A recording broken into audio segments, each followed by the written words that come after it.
से हमारे घर में किराएदार आए थे, आज ही शिफ्ट हुए। उनसे जाकर बोल रहा है इस घर में मत रहो, इस घर में भूत रहता है, चुड़ैल रहती है। वो भूत और चुड़ैल के डर से भाग गए। बहुत मुश्किल से किराएदार मिले थे, उनको भी भगा दिया इसने। कैसा पागल है तेरा बेटा, पूरे मोहल्ले को परेशान करके रखा है। भाई साहब क्या बताऊं, इस बिट्टू ने मुझे बहुत परेशान कर दिया है। इसकी तरफ से मैं माफी मांगता हूँ। अगर तेरा बेटा आज के बाद मेरे घर के आसपास दिखा, मैं इसके हाथ पैर तोड़ दूंगा। पागल बेटा है तेरा, पागल बेटा।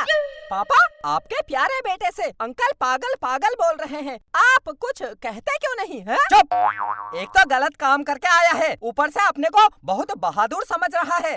काम पागलों जैसे करेगा तो तुझे पागल नहीं बोलेंगे तो क्या बोलेंगे? मतलब मैं पागल हूँ? हाँ, तू पागल है तू पागल। तेरी वजह से हम भी पागल हो गए हैं, परेशान कर दिया तूने मुझे। एक बार बोल दो, मैंने झूठ बोला, तू पागल नहीं है। एक बार बोल दो, जो बोला सच बोला। काम पागलों जैसे करेगा तो पागल ही होगा। पागल है तू, पागल है, पागल है, पागल है। इनका पूरा परिवार ही पागल है। थक गई हूँ। कितने काम हो जाते हैं सुबह से उठकर। कभी झाड़ू, कभी पोछा, कभी खाना बनाओ, कभी बच्चों को देखो, कभी बच्चों की पॉटी साफ करो। कितने काम हो जाते हैं, बहुत थक जाती हूँ मैं। मम्मी, पापा आपको पागल बोल रहे हैं। पागल? क्या? पापा? वो पढ़ाई में होशियार थी, साथ ही उसे पेंटिंग करने का बहुत शौक था। वो बहुत अच्छी पेंटिंग बनाया करती थी। इतना ही नहीं, वो हर साल ड्राइंग कंपटीशन की विनर रहती थी। एक दिन खुशबू की क्लास में नई ड्राइंग टीचर आई, जिसका नाम था दीपाली। दीपाली बहुत ही घमंडी और गुस्सैल स्वभाव की थी। वो अमीर और गरीब बच्चों में बहुत भेदभाव किया करती थी। एक दिन दीपाली ने सभी बच्चों से कहा, सभी बच्चे अपनी ड्राइंग बुक निकाल कर फ्लावर पॉट बनाओ। खुशबू सबसे पहले ड्राइंग पूरी करके अपनी ड्राइंग बुक लेकर दीपाली के पास गई और खुश होते हुए बोली, टीचर जी देखिए, मैंने फ्लावर पॉट बना लिया। व्हाट? इतनी जल्दी तुमने इतनी मुश्किल ड्राइंग कैसे बना ली? सच बता लड़की, कार्बन से छापा है ना तूने? नहीं टीचर जी, मैंने ये ड्राइंग अपने हाथों से बनाया है, मैं सच बोल रही हूँ। मैं तो जैसी गरीब स्टूडेंट को अच्छे से जानती हूँ, झूठी मक्कार, शाबाशी पाने के लिए झूठ बोलती है। रुक, तुझे मैं अभी बताती हूँ। इतना कहकर गुस्सैल दीपाली कटीली छड़ी से खुशबू के हाथों में मारने लगी, जिस वजह से उसके हाथों से खून बहने लगा। तभी क्लास में बैठा एक अमीर स्टूडेंट रोहित बोला, मैडम, ये लड़की एक नंबर की झूठी है, इसे ड्राइंग करना नहीं आता। ये तो कार्बन से छापकर ड्राइंग बनाती है। मैंने खुद इसे कई बार कार्बन से छापते हुए देखा है। अब जब भी क्लास में ड्राइंग पीरियड होता, ड्राइंग टीचर दीपाली हमेशा बेचारी खुशबू का तिरस्कार करती। एक दिन खुशबू ने ड्राइंग टीचर दीपाली से तंग आकर उसकी कंप्लेंट प्रिंसिपल सर से कर दी। जब ये बात दीपाली को पता चली तो वो बौखलाई हुई खुशबू के पास आई और बाल पकड़ सर से की, इसकी तुझे भारी कीमत चुकानी होगी। 2 दिन बाद स्कूल में हर साल होने वाली पेंटिंग कंपटीशन का आयोजन हुआ, जिसकी मेन जज दीपाली थी। खुशबू ने बहुत अच्छी पेंटिंग बनाई थी, लेकिन दीपाली ने जानबूझकर खुशबू की पेंटिंग डिस्क्वालीफाई कर रोहित को विनर घोषित किया। हर बार पेंटिंग कंपटीशन में विनर रहने वाली खुशबू को इस बात का बहुत दुख हुआ।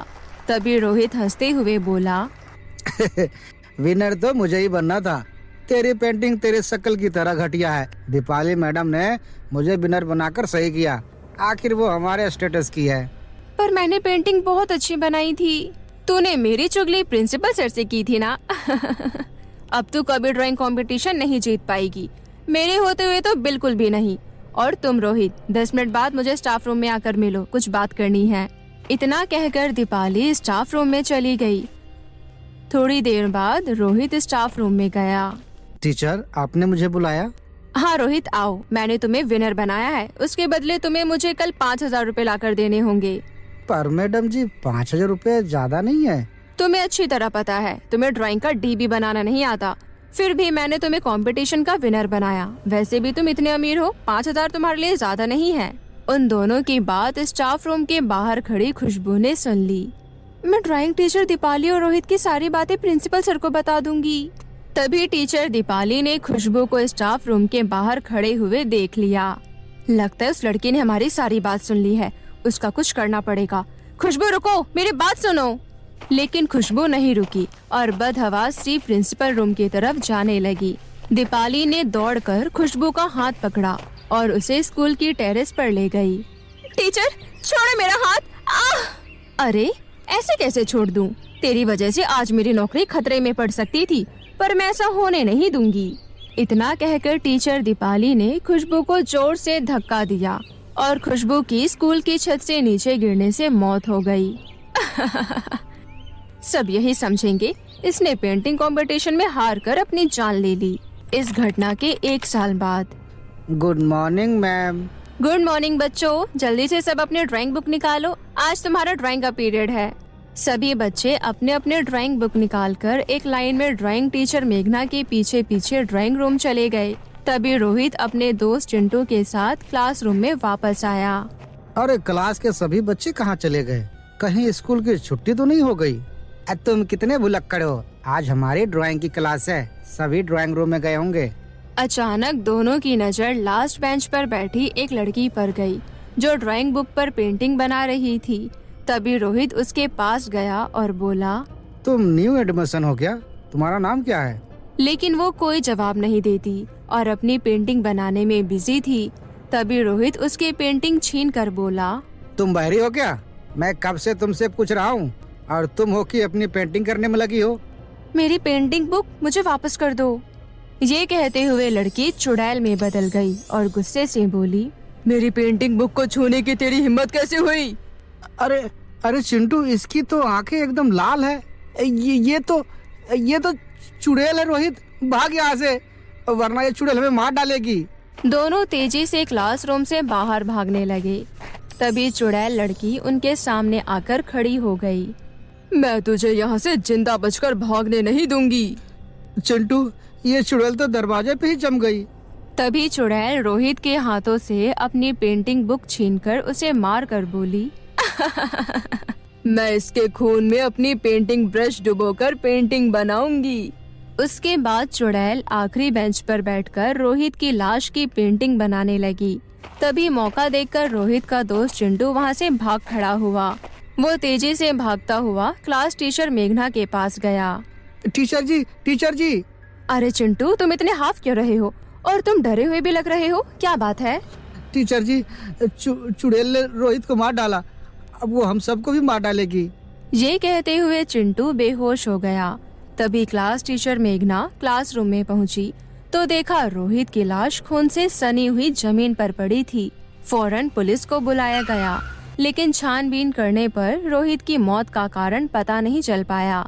वहीं चिंटू की बात पर किसी को विश्वास नहीं हुआ।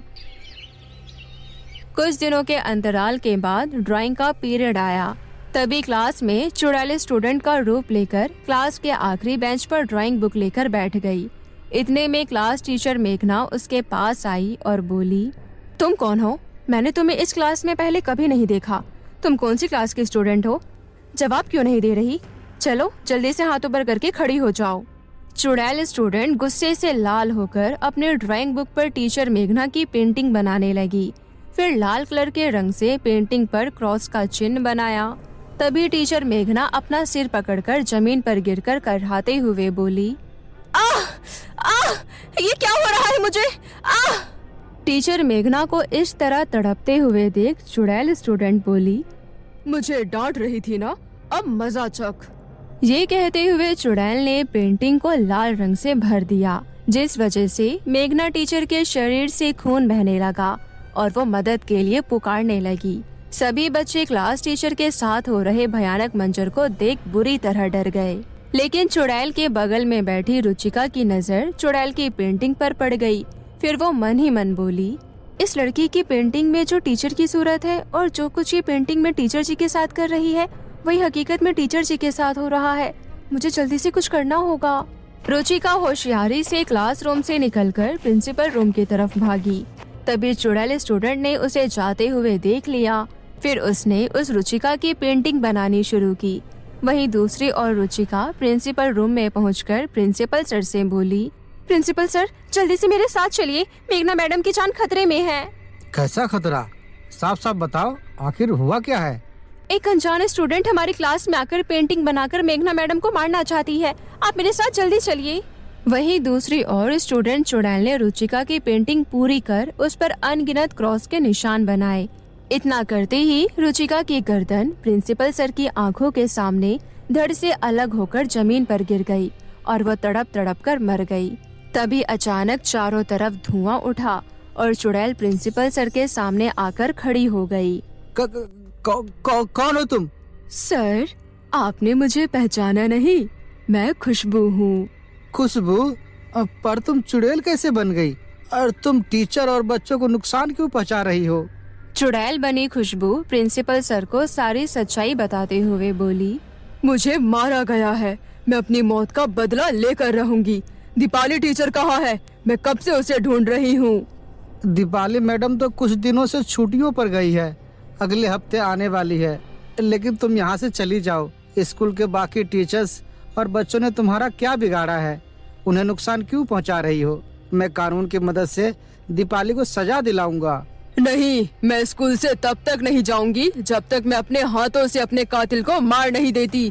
तभी मेरी आत्मा को मुक्ति मिलेगी। और जब दीपाली छुट्टियां बिताकर स्कूल वापस लौटी तो उसे क्लासरूम में आखिरी बेंच पर बैठी पेंटिंग बना रही खुशबू दिखाई दी। उसके अलावा बाकी बच्चे क्लास में एक भी नहीं थे। तुम कौन हो और बाकी बच्चे कहाँ गए? तुम कुछ बोलती क्यों नहीं? आखिर तुम आ ही गई, मुझे तुम्हारा ही इंतजार था। कौन हो तुम? मैं वही गरीब स्टूडेंट हूँ जिसे तूने छत से धक्का देकर मार दिया था और अब मरने की बारी तेरी है। ये कहते हुए चुड़ैल ने ड्राइंग बुक पर दीपाली की पेंटिंग बनाई और उस पर कई सारे क्रॉस की लकीरें खींचने लगी। देखते ही देखते दीपाली का पूरा शरीर लहूलुहान हो गया और वह तड़प तड़प कर मर गई। फिर चुड़ैल स्टूडेंट अपनी पेंटिंग बुक लेकर वहाँ से हमेशा के लिए गायब हो गई। मीना सिलाई मशीन पर कपड़े सिल रही थी। तभी उसकी छोटी बहन रिंकी रोते हुए स्कूल से आती है, जिसे देखकर मीना घबरा जाती है। क्या हुआ रिंकी, तू ठीक तो है ना?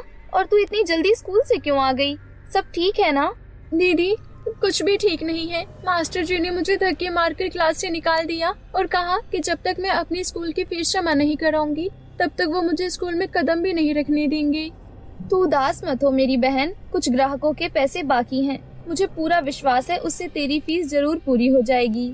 इसके बाद मीना गांव में अपने ग्राहकों के घर जाती है।